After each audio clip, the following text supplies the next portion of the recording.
tell my younger self as far as writing stuff? Because a lot of this stuff is organic. You learn it as you go. It's strange. It's nothing I ever expected. I want to tell my stories by eliciting emotion in my audience. So it's an organic process. They sort of layer on top of each other. Each one makes the next layer more obvious to me. This whole thing could not have gone any smoother. I usually say squat only in groups of 3. I like to batch it, like squat, squat, squat. Look, guys, this one's not going to be like normal. It's just not. Welcome to The Writer's Journey. I'm your host, Lauren Moore, and with me is the mellifluous Kaylin Williams. That's a big difference. It's like, are you talking or are you doing? What's happening here? We still have all the pets that think, oh, it's time to eat. It doesn't matter if it's 4 a.m. My name is Walt, and this is Coffee and Concepts on Keystroke Medium.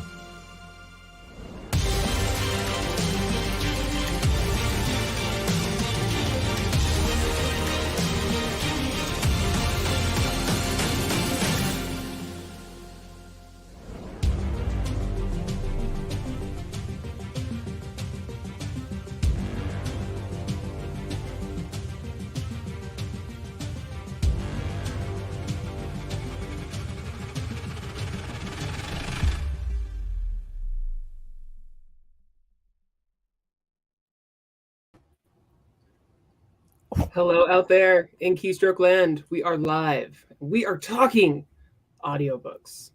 And when audiobooks swept the market with renewed vigor, it opened up the potential for a whole new audience to enjoy our stories.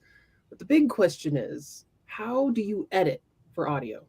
Is there a difference between writing for reading versus listening? We've got Steve Beaulieu on today from Aethon Books Publishing to dive into this topic. Hello and welcome. Hello. I realized that I had to say something really profound today so that I can get on to that intro video. Everything that I say today is going to have an effort to really impress you so that you'll go, man, we need to edit the entire video just for that one snippet. Every sound bite counts. Yeah. Every moment. You gotta make Josh giggle for that then, because he's the one that made it. All right. So brilliance is coming. That's what I'm hearing. It's going to be a really great podcast. And this is a topic that Brent Gasky suggested, and I loved it because every day when we pull out our manuscripts, we are trying to edit them, make them better, because we know eventually it's going to get on Audible where it's going to make all the monies. Hopefully. Do I call out all the wrong information? Yes, please, Steve. I'm just an editor. You're the publisher who does make the monies. Well, thank you for having me today. I feel like this could be the quickest and easiest writer's journey ever, because like the answer to the question posed is don't. Don't. We could be done there, but like we'll plant the seed don't, and then we can kind of talk about what that means sort of throughout the show.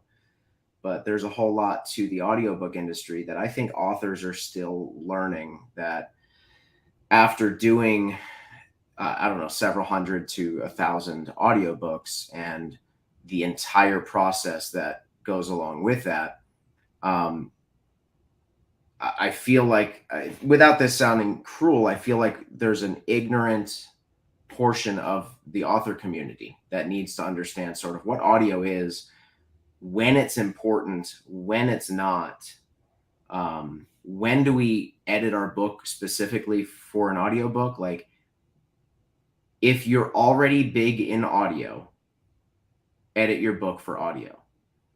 If you have an opportunity that you believe is going to be big for audio, which, just so you know, most are not, right? Like, I got X narrator isn't necessarily a reason to go edit your book for audio. Otherwise, just write your book.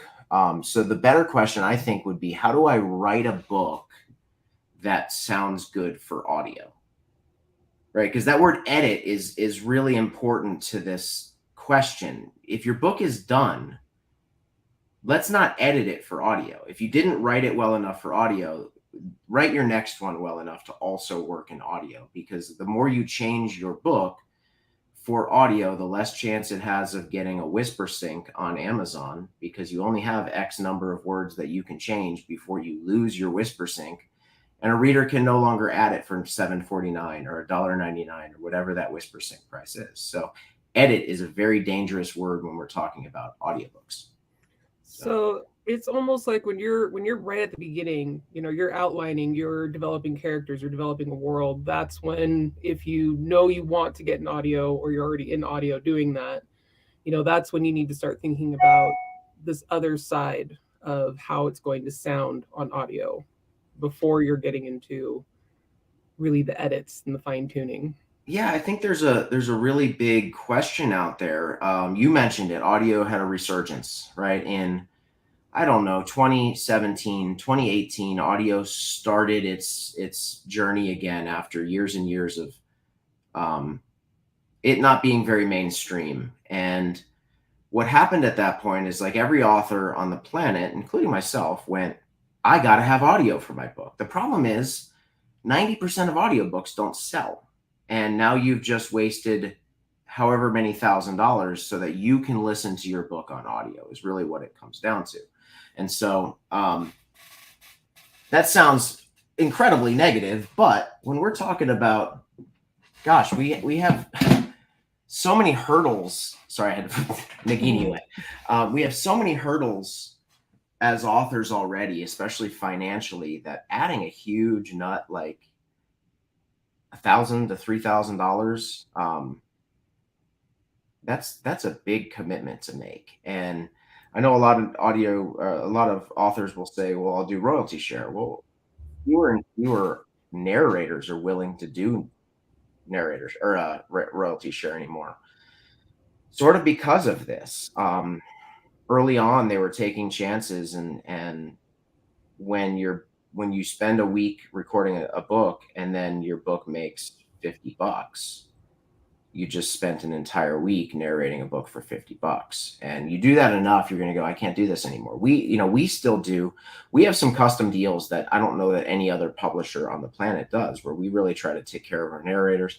We still deal with narrators that are very hesitant to take on a project, even when we go, we're sure this thing's going to hit. We know this thing's going to hit. This is a great opportunity. And sometimes they'll just go, I'd rather have the guaranteed money. I'm like, oh, okay, that's fine. This whole endeavor is to help narrators the way that we try to help authors. So that's fine. But I don't mean to talk about our policy. That's not necessarily what I'm getting at. But royalty share is not really a viable option anymore for most people. And if you are getting a royalty share, it's probably for a narrator that's very new, doesn't have any following, and potentially knows as much as you about the process. And so you get into dangerous territory when you just spent a bunch of money and you don't know how to make that money back. Even what was it, like four years ago or so, when I was amusing the idea of going into narration, that was, even back then, royalty share was like, you really need to be looking at, and we're talking bottom line, like they do not want to go any lower, $200 per finished hour. So you really need to think about that. If you're getting a narrator for, as they say, anything less than like, $175 per finished hour, are you getting your money's worth? Are you kind of like that tattoo meme that goes around with the tiger? Like, I mean, I truly love when a narrator, we never pay them if that low, right? Like if they come to us that low. But I truly love when a narrator recognizes I'm not as big as some of these other guys. Therefore, how about 125? How about whatever? Like, I love that attitude, because the only people involved, and if any narrators are listening, I love every one of you, but I just want to make this very clear. The only people involved in an audiobook or a book in general that are not taking a year-long risk is the narrator. The author just wrote a book for a year with no guarantee that they're ever going to make any money on it. The publisher just put thousands and thousands and thousands of dollars into this thing without any guarantee that it's going to recoup any of that. And then a narrator has the opportunity to come in and spend a week-ish reading and narrating the book. if I don't want to get too deep into, I'm not telling any narrator how to run their business, but like, it is just important for us authors to consider all the avenues that that money has to go before anyone starts making any money on audiobooks. So who should be considering audiobooks in your opinion? And what would that look like? Someone independently wealthy. Somebody established who can make the right moves to get the right narrators, to get the right, to get the right narrator for the genre, but like, I would honestly say 75% of books don't need audiobooks. They just don't. Need is a weird word. I don't mean it like you don't deserve an audiobook. What I mean is, if you're looking to make money writing books, don't spend your money on audio. The money is in ebooks. When it really comes, unless you are hitting audio at a wild rate, the money's in ebooks, because your ebooks don't cost you anything beyond your cover and your editing, and those numbers are going to be a whole heck of a lot lower than narration and post-production. And again, we always talk about, I do shows with Hank, I do shows with Josh, and we always talk about what is your goal as an author. That's so important, because oftentimes on shows like this, we talk about everything as if the goal is to make money. That's not always an author's goal. The author's goal might be, I wrote this book, I don't know if I'll ever write another book again. I want to do everything that I possibly can for this book. And that means audio. And if that's you, go for it. Do it. If you're not expecting to make any money and you just want a cool thing that you have, then I have no complaints there. If we're talking about money, there's better ways to sort of manage the way that you publish a book. And furthermore, the attitude of, well, I'll put the ebook out, and if I make any money on that, I'll get the audiobook. That you'll just lose all the money that you made on ebook, because once that ebook is out, your audiobook's never going to sell. If it's not done in tandem and synchronization, that synergy's gone, and it doesn't work. It rarely works is probably a better way to say that. I do talk in like blanket statements a lot, and so I want to say that up front, that like, there's always people who break the rule and get away with it, but it's so rare that I feel like we could talk in generalizations and be pretty close to accurate. Yeah, you're saying this is what I see as a publisher with my own books that we're putting out, and also with my friends that I'm seeing in similar publishing situations. Right. I know, like, as a Wargate editor, every book that I've edited recently will be on audio, and they'll be released in tandem. Yeah. So as an editor, I'm kind of, when I read it in my head, I'm hearing it out loud, with all the voices and stuff. So I'm visualizing it, but I'm also, having it come alive. And I'm thinking, what's it going to be like for the narrator who's going to, read this in a little bit and try to pronounce all the names and all the places.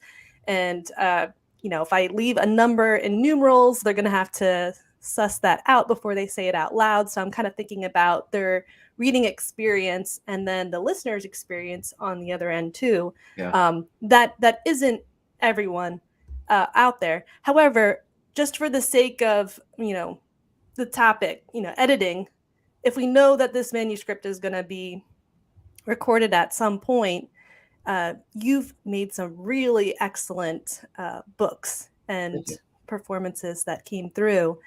And you're also, you were an editor for years, now you got Kayleen doing it. Yeah, that's right.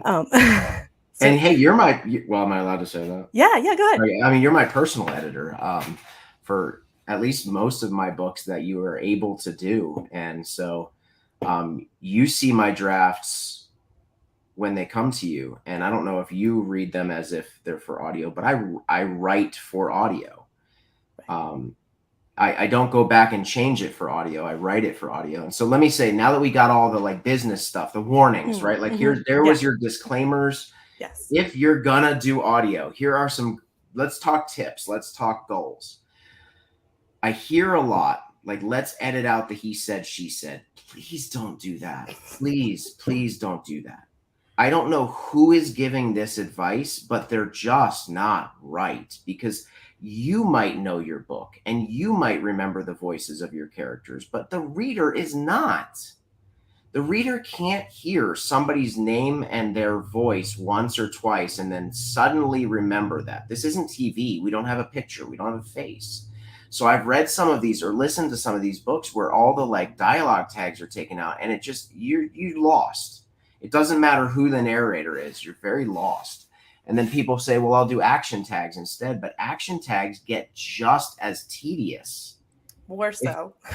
I do agree. I didn't want to be rude, but I do agree. Like if every time somebody says something, I have to know what they're also doing, you just like dragged me. He took a puff of his cigarette. Like, I don't care if he took a puff of his cigarette. It adds nothing to this story unless he's going to die of lung cancer later on. Like that, those little things. And that's less editing for audiobook and just like editing in general. Stage direction is the worst. And as an editor, man, I've cut, no joke, 20 or 30,000 words out of books for stage direction. And then you give it back to the author and like, what happened to my book? I'm like, it sucked and it really needed. Now go put 20 or 30,000 words of actual story back into this. Because I walked to the kitchen, I grabbed my keys, I went to the garage, I got in the car, I opened the garage door, I drove out the driveway. This is ridiculous. He turned left, then looked west. I don't care. I hate this. I once edited a book where a guy described the physical action of how you go like this to tell someone okay. Yes. Right? I made a circle with 2 fingers and put 3 in the air. And I'm like, you made an okay sign, bro. I stuck a thumb up. No, you just gave a thumbs up. Like, you don't need to explain these really mundane actions that we do every single day of our lives. And so for audio, I think sometimes people think the more action dialogues I give versus he said, she said, the better it's going to read. But a good narrator has a way of saying something like, Lauren took the guitar off, or no, Lauren, go get me a guitar, he said. Yeah, right? It's really quiet. It's just like a soft little behind the scenes. I can't wait to go to the mall, she said. And then right into that next sort of whatever the next sentence is. So it's, I can't wait to go to the mall, she said. I really need a good purse. Like, you don't even hear those dialogue tags, but very clearly your brain recognizes she said. So you know it's talking about whatever she character is around. And so don't remove all those dialogue tags. It's not going to help you in the end. It's going to create confusion. I work with some of the best narrators on the planet. I collect narrators. I know who's going to narrate my books before I write them, because the only way I'll sign a contract with a publisher is if they guarantee me a certain narrator. And so as I'm writing like the Black Badge series, I already knew Roger Clark was going to narrate it. So when I'm done writing my draft and Rhett and I write it, we both do this. We read the book out loud as Roger Clark would read it. So like I do it in the full accent. I do the whole thing. And often my wife is like, are you talking to someone? I'm like, no, just me. But I try to get all those cadences that I know Roger has. And a good solid narrator has certain things that they do. Buried Goddess Saga, I knew Luke Daniels was going to narrate it. I knew everything Luke was going to do when he was doing it. And so I was able to write those books properly. The sci-fi series I'm working on is Mark Thompson from Star Wars and James Patrick Cronin. And so like, again, I know them because I've listened to them so much that I know if I write this line, I know how he's going to say it. Now, adversely, when you're someone who writes for audio, i.e. me, my audio reviews are way better than my ebook reviews. I have reasons that I believe, and that is because I leave things out. As I'm writing, I leave things out that maybe someone like Brandon Sanderson might include. Brandon's very verbose in the way that he explains things.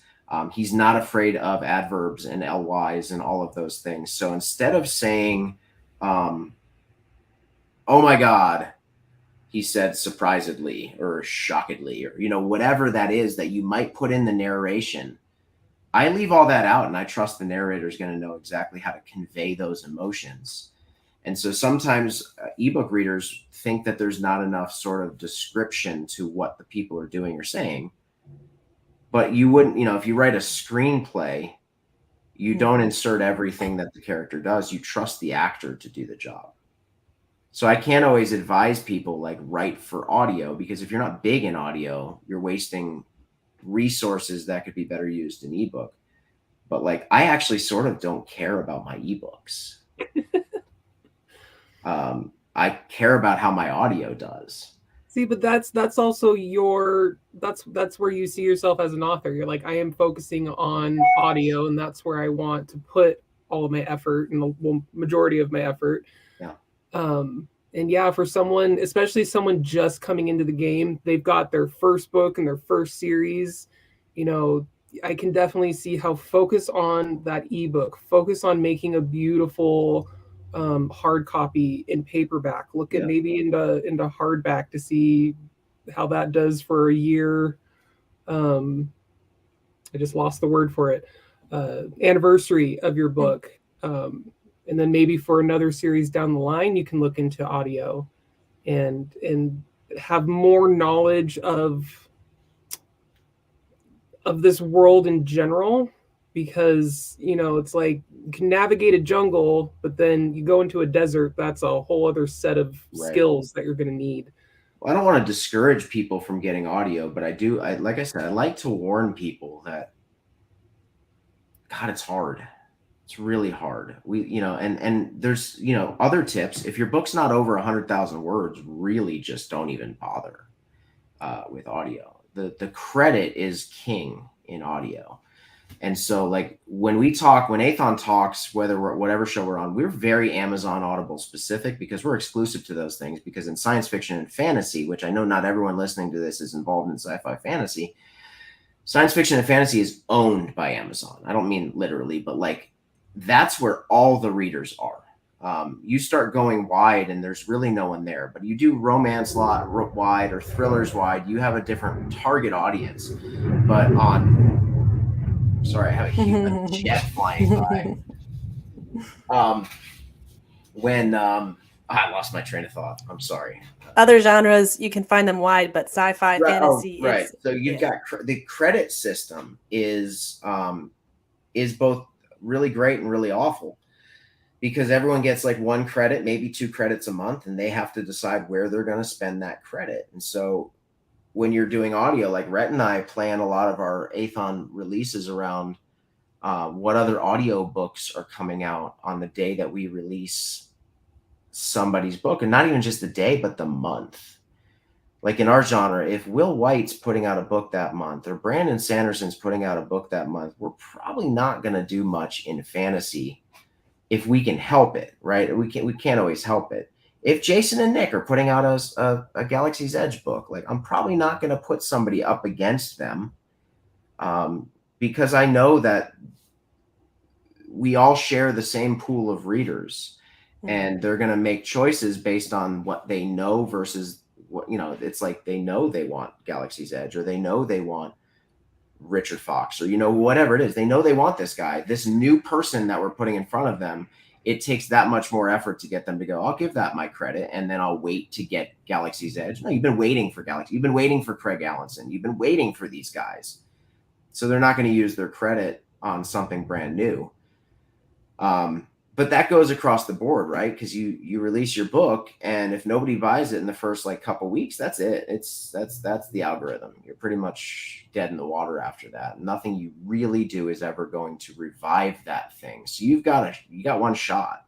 And I often come off negative, but I like to think of it as pragmatic, because I just don't think everyone watches the way that this industry works, the way that some of us do. And this is just the hard facts of it. When you've written a book, you got about 2 weeks, and you better be writing your next book, or you better already have that series written and like ready to release, if you're looking to make money. Right. That's the caveat. If you want to keep writing full time, or get to the point where you're writing full time. When we were on with Hank, Josh and I were on with Hank Garner, yesterday, and what we're talking about right now is the landscape of the publishing industry. And sort of halfway through, I made that statement, or Josh made that statement. I don't remember what it was, but like, we have to define the goals here. Because oftentimes we talk as if everyone wants to be a full-time author. And the Amazon machine has created this concept in people's minds that this hobby we call writing is achievable. And the reality is, for most writers, full-time authoring is not achievable. We might have an author, this happens often, and you can ask some of our authors, they probably get really frustrated with me because I'm always this pragmatic. Cool, your book made $150,000 this year, keep your job, because your next series might make nothing. There's no guarantees in this industry. And I've seen so many authors quit because they have like a big release, and then like the next thing that comes out doesn't sell. And then you're like, cool, I have to go back to work. Or then they get marital issues, or then they get like they kicked out of their house or whatever because rash decisions in this industry. Rick Partlow brought it up that historically authors have had other jobs. Hank Garner brought up like the epitome of people with other jobs. He brought up the Apostle Paul, and he's like, the Apostle Paul was the writer of like 2/3 of the New Testament, and prolific writer and ministry guy, and he built tents for a living. And spent a lot of time under house arrest. Absolutely. And we have to recognize that sometimes the guaranteed income allows us to write better books. If we're not forcing ourselves to finish a book as fast as we possibly can because we need money, we end up with a better product. I don't think you should take years to write a book. Stephen King said if you can't write a book in 90 days, you shouldn't be writing books. Whether that's true or not, that sounds a little harsh to me. But I know I can write a book in 30 days or in 90 days. It's possible. And they're good books when I'm done. I think they are, at least. And ratings tell me that they are. But if your goal is just to have a great book that you wrote, take as long as you want. I think Tolkien took like 40 years to write Lord of the Rings. He did. It was a long time. So if we're an author that hasn't gotten that audience yet, we might end up being someone's second choice, right? For that one credit they've got a month. Right. If their main author hasn't come out, we might be a second choice book. So what are Audible listeners looking for as they kind of evaluate, am I going to choose the second choice book or not? And you're saying one of them is length. Question. That's a great question that I don't know that I have every answer for, but listeners follow narrators more than they follow authors. Generally speaking, in books today, readers and listeners follow series more than they follow authors as well. You find this with bigger names. You got Drop Trooper by Rick Partlow, massive series. Those readers haven't all found everything else, all 60 something other books that Rick has written. Galaxy's Edge is a great example of, Jason and Nick have Galaxy's Edge, and then you go and sort of look at Jason and Nick's other stuff. The readers from Galaxy's Edge are not reading Till Death by Jason Anspach. They're not really reading Soda Pop Soldier by Nick Cole. One of my favorite books of all time was Soda Pop Soldier. But like that carryover, it really sort of stays with the series. So what are they looking for? They're looking for something that they're familiar with. And if they don't find something that they're familiar with and that credit's burning a hole in their pocket, which honestly I don't think happens very much. I very rarely hear people go, I've got a credit to spend. What should I spend it on? And when you do, it's just overloaded with comments about what people think you should spend that credit on. We have the Plus catalog now on Audible, right, where there's just thousands and thousands and thousands of free books to listen to for Audible members, and I've got 9 of them myself or something like that. I believe very strongly in just letting Audible sell my books, and I don't get royalties. I just don't. I don't need them. I have Aethon, and I just love selling books, or I love writing books and having people read them, and if it's free for somebody, cool. It's a great opportunity for me to get new readers. And when, like I said before, if your goal's not money for writing, maybe it's just that you love writing and you love people getting a hold of your things. That's me. I just want people to read the stuff that I wrote and maybe fall in love with it. But I make sure I get the right narrators for a job. That's the answer to your question. If you can't get, Kayleen said something about $200 per finished hour. You got the big guys like Luke Daniels and RC Bray. That's bare minimum 200. That's like those guys are not even doing wage. They're not even working anymore, right? Like $1,250 per finished hour. Figure that math out. Yeah, that's more. Yeah, that now you're getting into corporate. Like 200, you're flipping burgers. You're getting some fries. Not that they're bad, but And there's really good questions like what happens to sequels. I often hear like, say you sell your first book and it doesn't do very well. Authors have this idea that they owe something to readers. I'm just going to maybe give you some freedom. You don't owe your readers anything. You just don't. If your book doesn't sell and it is not financially responsible for you or your time, all of that stuff, like you don't owe readers. George Martin doesn't owe his readers anything. He wrote a book. Readers went, I want to read this book. And he went, I'd rather play video games. He didn't, nobody signed a contract that he's got to finish Game of Thrones. So maybe it's unpopular, but like, if you wrote a book and it's not doing anything for your career, just move on. Don't worry about the sequels. Especially considering, and everyone's quiet on this one, but like what if 25 people bought your book? Is it worth another 5 months of your life for 10 of them to read the second book? And then for 4 of them to read your third book? It's probably not. So do something else. Yeah, it sounds like Rudy. I mean, it's a really good point to make. I mean, the one single book that you write. So you write it, you spend, let's just say 6 months writing it. That's 6 months of your life out the window that you've made no money except the joy and a little bit of tears writing this thing. Then now you've got to think about editing. Am I gonna do some swaps? Am I gonna pay an editor? If you have 100,000 word manuscript, you need to think bottom line, you're going to be spending anywhere from $800 to $2,000 for editing, period. Like if, depending on the kind of editor that you get, if you get a newer editor, like when I very first started, however many years ago, I charged $300 for like a 250,000 word manuscript. Under no circumstances would I ever do that today with my current experience having edited for so long.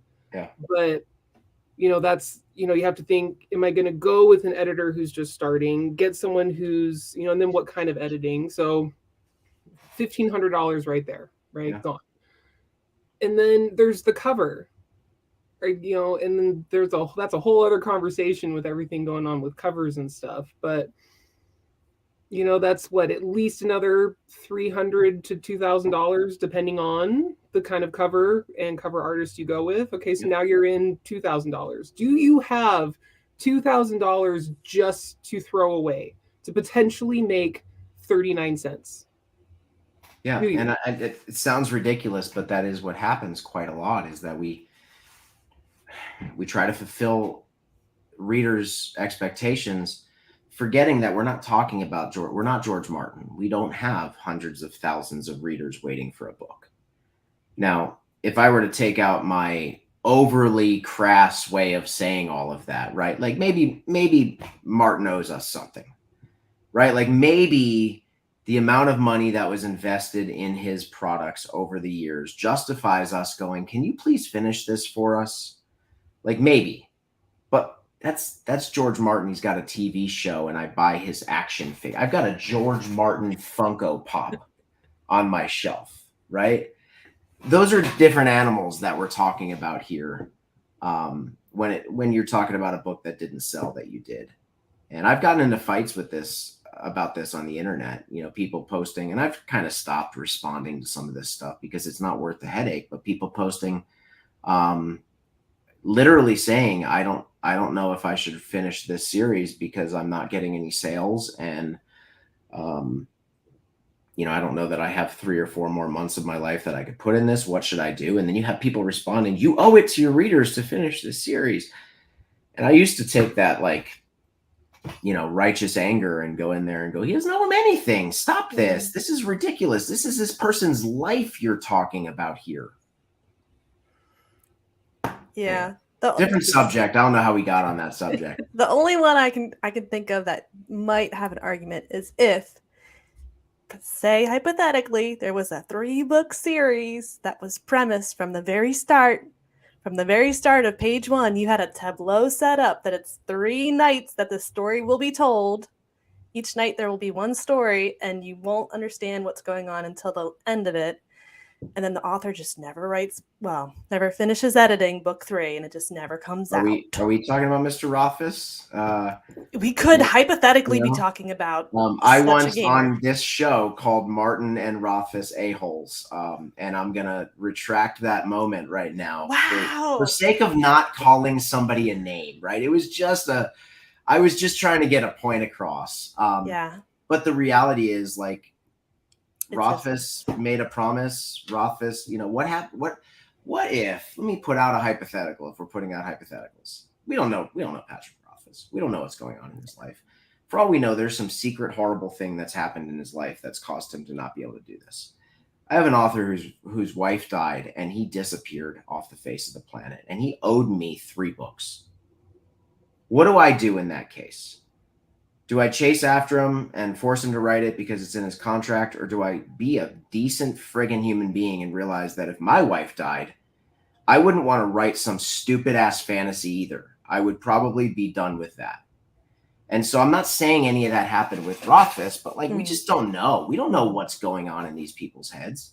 And yeah, maybe he made a commitment, but you know what we made the commitment to is to buy 1 book for $19.99.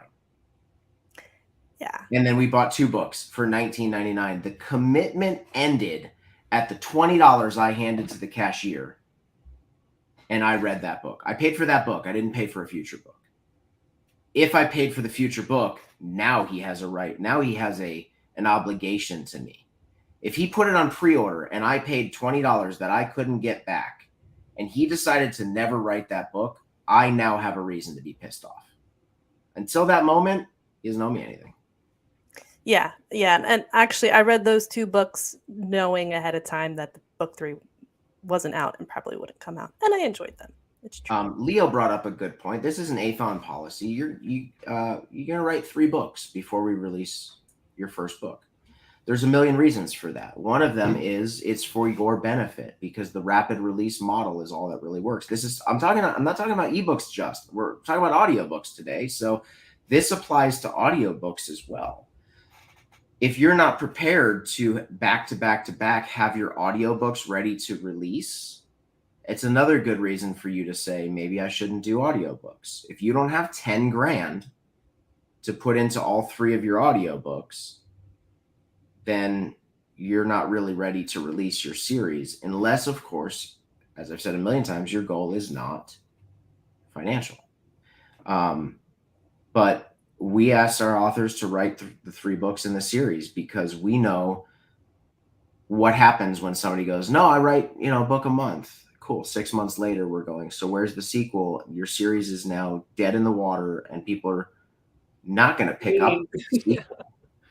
They've already read 430 other books by now, and they don't even remember that you exist. And that's the sad truth of it. That's the pragmatism, realism that just feels like pessimism. But I'm an author too, and I know this stuff because it's happened to me.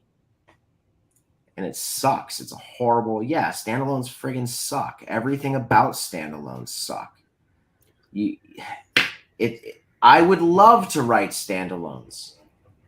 They don't work. I'll tell you, Amazon did recommend to me a book. Its algorithm worked on me. And it was a standalone novel, and I just saw the title, I saw the cover, and I was intrigued. I read the blurb. It was Everything Sad is Untrue by Daniel Nayeri. Standalone.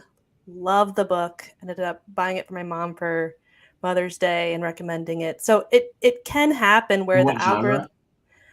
It's like literary fiction. Yeah, totally works in literary fiction. Totally Okay, works yeah. in thrillers. Totally works in romance. Yeah. Totally works everywhere outside of the realm that I'm generally discussing. Science fiction fantasy has been ruined by the Lord of the Rings trilogy. Remember, this entire genre was founded on a trilogy. Since the creation of this genre, people expected a series. That has not changed in however many years it's been since Tolkien released Lord of the Rings. Go back to the 80s. You've got Forgotten Realms, Dragonlance. They've all been series. They've all promised this giant world for you to get lost in for 40 books.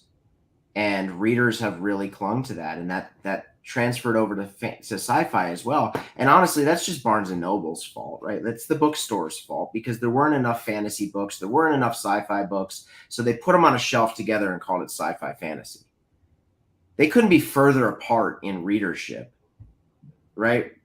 Fantasy readers still prefer physical books because they're reading books about giant tomes. They're there. That's what they want. They want this thing in their hand that they could smell. Sci-fi people, we like technology. We're going to read it on our phone, tablet, Kindle device. We're going to listen to it. If you have Bob Bray on a book, everyone's going to listen to Bob. So they're all just different realms of like, and that sucks when people ask me to come on and talk about a specific thing. I get lost in sci-fi fantasy, and I often have to remind myself, hey, that's not every genre. Remind people that other genres exist. It's still a really good point to bring up, though, because some genres do better in physical copies. Some genres do better in the ebooks. They do better in Audible. Some translate really well into making it into a comic. Others go really well into turning it into a screenplay. But not every single book has the world, the characters to carry all of those different pieces. So when you're developing these new worlds, these new characters, this new series or a standalone, a very strong question to ask, good one to ask yourself is, what is this story good for? Mm-hmm. What can I give these different readers and these different listeners out of my story? You know, is a listener going to enjoy reading something that sounds like the dictionary? You know, right. Like if it's a how-to type book, are they going to enjoy just doing their dishes, listening to my how-to book? Right. Maybe there's a couple of comments in the sorry, a phone call is coming in it's sort of important, but I can call back. Obviously. Do you have a break? Yeah, because we want to spotlight your book, your audiobook and your ebook too. All right. Well, Steve is taking care of that phone call. Really quick before I do that, I just want to finish my thought. He makes a really good point. The focusing on what is good for your book, ebook, hardback, audio, all those sorts of things. You know, how can your story carry and translate into those worlds is definitely a good thing to tackle and think about. Yeah. Anyway, the editing for audio tips that I can think of are all things that I'd want in my manuscript anyway, even if it was just going to be ebook. Maybe do the spotlight when he comes back. We can start to kind of dig into some of those. Alrighty, and with that, today's spotlight is on Black Talon, Dragon Blood Assassin, Book 1 by Jamie Castle and Andy Peliquin. Cullen is the Emperor's assassin, the sharp hand of justice, the Black Talon. Gifted a soul-forged bond with his dragon, Umbris, Cullen is tasked with hunting any and all who oppose the Empire. But when the secretive Crimson Fang murders two noblemen before his very eyes, Cullen must discover the truth of who they are and what they want. What he uncovers is a web of lies and deceit spiraling into the depths of Dimvain. Natisse, a high-ranking member of the rebellion known as the Crimson Fang, has no greater goal than to rid Dimvain of power-hungry nobles. Haunted by her past, fire, flames, and the death of her parents, She sets out to destroy the dragons and those who wield them as unstoppable weapons of destruction, until she too finds herself buried beneath the weight of the revelations her investigations reveal.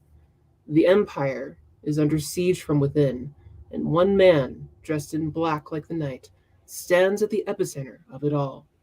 Black Talon is the first book in Dragon Blood Assassin from #1 Audible and Washington Post bestseller Jamie Castle, an epic fantasy legend, Andy Peliquin, perfect for fans of the Forgotten Realms, Joe Abercrombie, David Dalgleish, and Cal Cade. Click buy now and enjoy or doom. And for those listeners out there, it's narrated by the fabulous duo Michael Kramer and Kate Reading. So if you're a Brandon Sanderson fan, I think you'll enjoy it. We just didn't put Brandon on there because that just feels so grabby. So grabby, you know? Too grabby. Don't the big narrators, I was going to answer this one too. Don't the big narrators have their own fan bases? Name the big narrators. You're going to stop at one. His name is R.C. Bray. Nobody else has the fan bases. Travis Baldry, maybe, but Travis is now a famous author that has far exceeded anyone in the indie realm. And his time as a narrator is probably on its way to concluding. You will not get Travis Baldry. I've lost him on several series with Aethon, and Travis is a really good friend of mine. We've had long conversations regarding what he's capable of, what he's going to do. Luke Daniels disappeared off the planet in terms of like, he's really just doing podium jobs, and he's very difficult to get otherwise. And by the way, none of these are negative. I love all these guys. Luke's one of my own narrators. Bob Bray is booked years out. And I mean, he's in the midst of, well, I shouldn't share that, but you'll see soon, right? Like there's just some things. And so if you're talking about the big narrators, like you're going to have to tell me who they are, because right now we're in a world in Audible that's very, very different than it was a year ago. It used to be, here's how I sell my book. I get this narrator. Now it's, maybe I should find the guy or girl that can do the best job narrating this, because it's very difficult to sell no matter what I do. We've helped raise up some tremendous narrators that no one had heard of really before some of our big books hit. And now we've got our own authors and other authors coming to us. Can you get so-and-so? Like, yeah, we can get them. We can get them. So it's like everybody's going toward these like individual people, but like they don't come with their own fan bases. They come with recommendations from Audible because you listen to XYZ. That's always important. Leo said Luke Daniels runs in finances. He's doing community theater. He's like, these guys and girls have other things that they do. Michael and Kate do theater as well. Like Pavi Proska does theater. Like Pavi Proska, they're actors. You had Nathan Fillion on for. We had Nathan Fillion. We had Felicia Day. We had Will Wheaton. We had Catherine McNamara. Roger Clark, of course, is famous through Red Dead Redemption 2. Did those really big names bring in some new Nathan? things? Absolutely. Nathan was a standalone book, one of the very few that we ever saw successful, and that wasn't supposed to be a standalone. Nathan's very expensive. And the story ended, and we went, if you're not going to have this book written within the next 6 months, it's probably not ever going to get done by Nathan, and then we're never going to be able to, we're not going to replace Nathan Fillion. And Nate was like, during COVID, right? He needed to do some stuff or wanted to do some stuff. But you can't imagine when I'm saying that they're expensive. Yeah, that was an 8-hour book. I got it because of Nathan Fillion. I looked forward to it because of Nathan Fillion. And when I listened to it, I enjoyed every minute because of Nathan Fillion. And it was his return to sci-fi. That was big, right? Yeah, that was huge. It was his return. Will Wheaton does well because sci-fi folks either love or hate Will Wheaton. And so there's this, and he's big with John Scalzi. They're really good friends. And so he does all of John's books. And so there's these like little weird opportunities, but Will's very expensive. Will's insanely expensive. And Catherine McNamara just wanted to try it, I think. I don't think she's planning to do more. Felicia Day, we had a great opportunity. She was really nice, and we just thought, let's go for it. And we teamed up with Podium on that one again because it's very expensive, and neither of us wanted to foot the bill. And we just went, what if we did it together? This could be fun, and we did it together. But so narrators, no, they're not really coming with a built-in fan base. Nothing that really ticks, like moves the ticker, moves the needle. Michael and Kate, maybe. But it all depends what it is, right? You could get the wrong narrator for the right narrator for the wrong job, and it's the wrong narrator. So, that was another question I think up there. How do you hit on that one? How do you? Go ahead. Yeah, that was the one I was gonna look for. How do you snag a big narrator? Isn't their schedules master of it all? We just really kind of said that. But you suggested don't worry about the big narrator. Look for someone who can do your book the best. So yeah, how I mean, do if you you evaluate? can get a big narrator, it's not going to hurt you. Sure, but say you can't. Like, how do you evaluate who is available and who will make a good fit for your book? Rhett and I got involved in audio because I was an audiophile. Absolute audio junkie. I listen to about 200 books a year. That's my primary form of entertainment. And that was that way before I really even started writing. And so when we started writing the Buried Goddess saga together, I was like 5 chapters into Web of Eyes, and I texted Rhett, and I'm like, I want Luke Daniels to narrate this. And he's like, I don't even know what that means. Literally, he's like, I don't even know what that means. He's like, we're not worried about audio. We're not doing audio, but we're selling the ebook. And I said, no, I really want to do audio for this. He's like, we're not going to be able to afford to do audio, right? This was before Aethon. I didn't have 2 nickels to rub together. I was a pastor. I made nothing. Everyone in this chat made more money than me. I guarantee it, even if you didn't have a job. It was, pastoring's hard, man. And it's not, whatever. I won't get into pastoring, but we didn't have the money to do audio. We released book 1 and on ebook, and it did pretty well. And then Audible contacted us and said, we want to buy the rights to the rest of this series. And we're like, well, can we re-release it when we do audio for it? And they're like, we don't care. So we took down book 1. We published it in February 2018. We took it down. And then November, we republished book 1. We had written the next 2 books in series at the time. So we had a very quick release on books 2 and 3. And then we had to wait to do 4, 5, and 6. And we got 4 and 5 out all within the year or year and a half or so. But you can tell from the drop off in readership that the same thing applies. We didn't get them out fast enough. Book 4 was 24 hours long. Book 6 was 24 hours long. And we got a call from Audible. Hey, is this the last book? Because Luke's becoming hard to pay. And that was a big deal at the time. He was increasing his prices, and I could maybe say rightly so, whatever. He was in demand. So we said, yeah, it's the last book. Can we please have Luke finish the last book? We don't want to switch narrators. So 24 hours times whatever was being charged for that. But that was life-saving for me, and that's what allowed us that book series did really well. And then we got Audible Originals contacting us to do projects with them, and it sort of just snowballed from there. And Rhett and I became audio writers, and our ebooks took a back seat, and I'm entirely okay with that. At the end of the day, how do you write for audio? Really, it's exactly what you said at the beginning of the show. Write your book.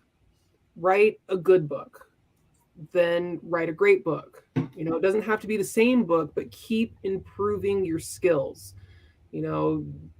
Figure out how you can write something without saying, she reached with her hand to grab her water, and then took the straw and put it in her mouth so that she could take a sip. I don't care. She took a sip of water. Yeah. If you really need to know that she drank some water, took a sip of water. Unless she's missing a hand. And you want everyone to know she used the only, but still, I see that all the time. Somebody's missing an arm. So he used his good arm to get the, well, what did he use? His stump? Of course he used his good arm. We don't need to know that. That's so mean. I'm sorry to anyone with a missing arm. I wasn't trying to be rude, but we have to assume the reader's smart enough to remember. Now, if that person's holding a sword and then you tell me, that they took a sip of water, I'm going to go, how did they do that? Held himself in their eye. So yeah, but it's yeah, you've got to write a good story first that translates to something that people want to enjoy. Read it out loud. Yeah. If you can read it out loud without constantly stumbling over your words, then you're probably in a decent shape to kind of massage it into something. As you go through it, you're going to learn the things that don't sound good out loud. Lauren said it earlier. If you're writing fantasy or sci-fi or something, stop with the crazy names. They're awful on paper. They're even worse in audio. I labor over coming up with fantasy names that are not hard to understand or read. I have Cullen, I have Natisse, I've got Sora, I've got Whitney, I've got Torsten. Like, these are very easy to pronounce, but all of them sound fantasy. Except Whitney, but Whitney's a guy, and I really wanted to give him a kind of a female gender name, and it worked. I have a good friend named Wit, and that was the reason I named him that. But don't give me something with apostrophes. Good Lord, don't Star Trek this. And then another completely different point, but like similar, is have a good story right from the start. If you're writing an ebook, you want the first scene to be big and fun and exciting, right? Because of the look inside. A lot of people are using that look inside to decide whether or not they're going to buy a book. But with audiobook readers, there are a lot of people who return audiobooks that bore them from the start. If they're giving a book a try for their one credit and they're listening and nothing's happening, they might do worse than not buy your book. They might return it, which can can be bad for the algorithm for that author. Yeah. Do we have 2 seconds to talk about returns? Yes, please. Yeah. Okay, so there was this really big scare a while back about returns, and like how everyone was saying, these scammers are out there buying books and returning them and all that. Aethon has sold millions of books. We have a 1% return rate. Okay. That's good. I'm actually not just trying to like get golf claps. That's awesome. I want to make this really clear that like, just because your book was not good enough for people to keep doesn't mean there's a return issue. Take a look at your book. If you're getting a lot of returns, like we get those like 1-star ratings and everyone's like, a troll 1 star. What if your book just sucked and they gave you a 1 star? I hate 1 stars. I don't think anyone should give 1 stars. 1 stars means it's insanely, you can't even read it, right? That's what I think a 1 star is. But like, if you're getting hit with returns and things like that, the Occam's razor is, the most obvious answer is probably the right answer. Like, take a look and see if maybe you just didn't write as good a book as you thought you did. And then next time, figure out why people didn't like it and write a better book. If we've got 180 authors and hundreds or thousands of audiobooks and we have a 1% return rate, like, that's pretty telling of the community of readers, that they're not just buying books and returning them. I don't think we have the greatest books on earth where every single one of them is a smash hit all the time.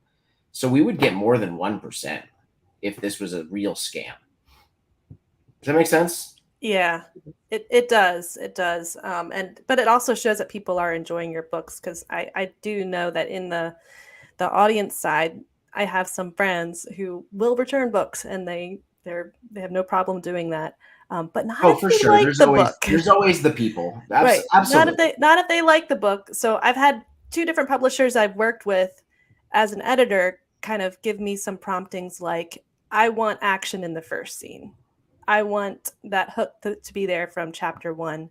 Another publisher uses the story engineering method. So in the first 10, 20%, I want the inciting action for the story to be hooking the reader right away. Don't have the reader listening for an hour or 2 and still the action hasn't started. You want to look at your plot and be making something exciting from kind of early on. Yeah, I did something I never had to do before. I went back into my I have a sci-fi series coming out. The first book is called Purgatory, and it's a prison ship. It starts on a prison ship, and then there's a inciting incident that forces them to no longer be on the prison ship. But as I was I had some betas read it. I sort of read back over it. I went, there's not an action moment fast enough in this book. So I went back and I found it doesn't have to be a gunfight. It doesn't have to be a fist brawl. I had the guy's elevator shaft break. There was already stuff going on. I had his elevator shaft break, and he had to climb his way out, and it was a dangerous moment for him. And it was just something that gave a little bit of action that wasn't just a bunch of talking and walking around. And so sometimes you got to be ready to go back and make adjustments. Thankfully, mine was just adding a scene. But yeah, I agree with that. Hook them in that first 30 minutes. I feel like maybe that's a fair time period for somebody to give a book before they go, I'm not interested in this. Yeah. So for those who aren't familiar with what a chapter means for an hour or minutes and things like that, how much book is that for like the first 30 minutes? Is that like the first 2 chapters, the first chapter, the first about 3,000 words, give or take. 25 to 3,000 words is about a half an hour. All right, there you go, people. Within 2,500 to 3,000 words, make some stuff happen beyond reaching, looking, walking, talking, sneezing, stretching, all those things. And like honestly, fantasy does this a lot, where they introduce about 100 characters in the first 30 minutes. Oh my! I'm done. I'm out. Yeah. Sorry, man. I can't keep track of this. I'm out. No, Steve, your books. Out. Your Raptor books are a really great example of writing and editing for audio, or just in general, because you open up with a small cast of characters and there's some problem. But from the problem, as the main character resolves it, there's humor, there's excitement, and then it leads to another problem, which leads to the big problem in the whole plot. So there's conflict right from the beginning, but we also were intrigued by this protagonist, and we've got some confidence he can, get through it because he's got wily skills. But also the bigger problem gets introduced usually in chapter 1 or 2. Like you pretty early on, that bigger problem gets introduced in, and then we're just sucked in for the rest of the book. I have Rhett and I specifically, but I carry this over to a lot of the books that I write with other people and I write on my own. We ascribe to the cold open. We watch a lot of TV and we watch a lot of movies. And if you know what a cold open is a scene that's action packed that almost has nothing to do with anything else, but something there matters. Right? In Black Badge, we have the cold open where it's just a very better example. Since you talked about Raptors, sidekick Sawyer is the main character, and he's parkouring through the city, and he has to go stop a bunch of thugs. It's just a mundane thing that a superhero does, and he beats up these guys, and then he has a conversation with his mentor that is very sketchy and very weird, and he is confused by this. And that's the moment where we create a mystery that it's not, Lauren, if you remember, it's not super deep. The mystery at the moment is not super deep. It's just like he saw him holding a business card that it felt sketchy. There was something sketchy about the whole thing. And then hopefully the reader goes, okay, if the main character is confused by this, I should be confused by this too. Maybe I'll keep listening and see what comes of it. So find those, like that thug beat up scene had nothing to do with the rest of the series. It was just find the thing in your genre that is a trope. Western was easy. You do a friggin' train robbery, you do a bank robbery, you do whatever, and it doesn't have anything to do with the rest of the book. It's a cold open. It's introducing you the characters. It's introducing you what they can do. It's introducing to you the world that you've created, and then open up the actual storyline after you've presented the reader or listener with what you've created. It's a lot easier to just give them a nothing scene that ties in a little bit than to try to introduce the entire story, all the characters, the world you've created all at once. That's brutal. That's hard. Right, or an info dump paragraphs, which Right. is another thing we see a lot in chapter 1 is like paragraph after paragraph telling me about the character, telling me about the world, telling me show about their don't tell. powers. But instead, like the Raptor series showing him beating up thugs puts me in this immerses me in the superhero world. I'm seeing him in action. I'm seeing his powers in action or lack thereof. Yeah. I'm seeing the villains in action too. So you're showing me all of this information. And that's just TV. That's TV. If you want a really, really good way of learning story, I always say I'm horrible at story, but I watch a lot of TV. Watch a Star Trek episode from the 90s and see how they take an entire storyline and dump it into 1 hour. And then you go, oh, I have 100,000 words to do this. And they were able to do this in 48 minutes. There's, obviously you could expound upon a bunch of stuff in there, but like learning that cold open and then introducing the story. And like you said, with the story engine kind of thing, right? And the incident has to happen around 15, 20, 25%, wherever that mark is for you. The point of no return sort of has to happen around the 50% mark, right? Because if your character can ever turn his back and go the other way, or her back and go the other way, and it doesn't affect anyone at all, then the story doesn't matter.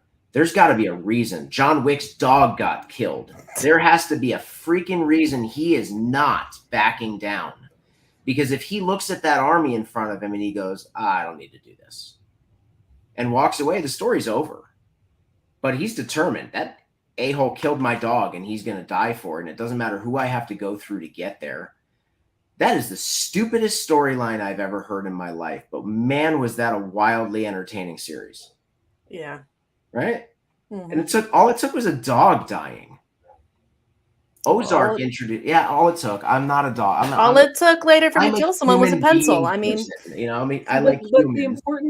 The important thing in there is I think some authors they get lost in, and I am also one that did. Even though I was analyzing and trying to figure out, I got lost in too big of the world.